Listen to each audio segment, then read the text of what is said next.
make it dance. Miss Platt read this quote to us in English class sometime in the fall of last year, back when I was a sophomore. It's from George Bernard Shaw. I loved it. I can relate to the whole skeleton thing. I don't have just one skeleton, a single secret thing I'm ashamed of. I have more like a chorus line of skeletons rattling casually around me. Always creepy house. Foul-mouthed grandmother/guardian, absentee mother, my brother's reputation for drug issues, whether that's deserved or not. I'm so painfully, obviously not your typical Colesbury material, it's almost laughable I'd ever tried. I'd learned by sophomore year that I was never going to be embraced as a soccer girl or a student leader. I'd spent most of middle school and ninth grade trying to pretend it was possible, joining clubs I didn't like and babysitting like a madwoman to try to afford the kind of clothes most of the Colesbury golden children wore.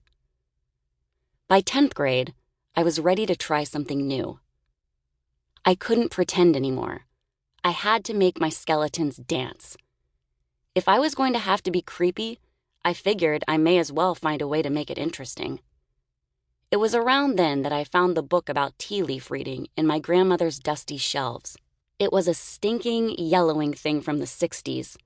Cosmos in a Cup, a guide to tea leaf reading. On the cover was a girl with hippie hair staring googly-eyed into a teacup while tiny stars swirled above her head. G. Clara claimed it was never hers. She said it came in a box of books she got for $1 at a tag sale. G. Clara never cops to anything hippie. Tea leaf reading is a kind of fortune-telling. I learned from the book's introduction. The art of tea leaf reading, or tasseomancy, is an ancient one. The practice spread from the Orient to Europe with the trade and consumption of tea. Of course, it borrows much from other ancient forms of divination.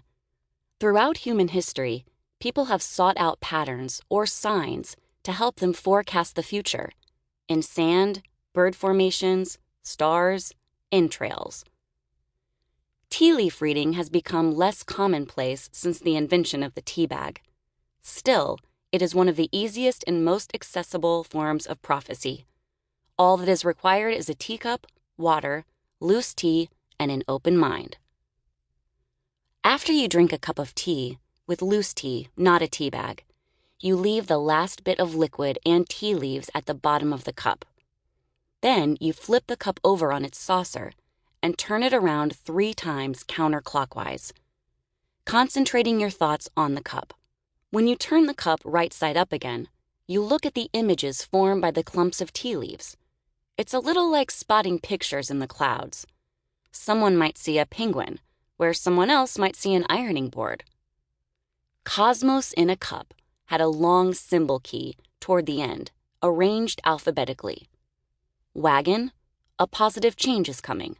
Wall, resistance or misunderstanding, also a physical or mental barrier. Wheel, a journey with a positive outcome, often a metaphorical journey of discovery. Window, consider looking at things from a different perspective, also psychic ability. Wolf, envy, within oneself or from one's associates, can also signify a greedy or vicious adversary. Wreath, sometimes signifies a ceremony to come, a wedding, a graduation, a funeral. Also a symbol of loss, grief, or death.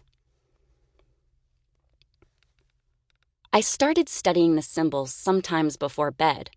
I found it weirdly relaxing, and it seemed related to another interest I'd had for a long time, dream interpretation. I'd always liked the idea that your brain, or maybe the universe, could be trying to tell you secrets with little signs or symbols here and there. Tea leaf reading allowed for that possibility when you were awake, too. Why not give it a shot? Then I started to try some readings on my friend Carson at the Clover Cafe, the downtown coffee shop. I think I see a goat, Carson.